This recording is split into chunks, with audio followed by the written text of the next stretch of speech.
আমরা ছিলাম সিটের বাসের শুরুতে, আমার ওয়াইফ আর মেয়েটা ছিল বাসের পিছন দিকে। আমার ওয়াইফটা আল্লাহ বাসাইতেছে, বাইরে চলে আসছে। মেয়েটা 17 জানতো না, 13 বছর বয়স, 18 বার কোরআনের হাফেজা, আল্লাহ দুনিয়াতে নিয়ে গেছে।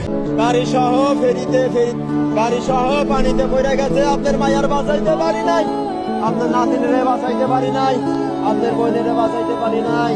কত করে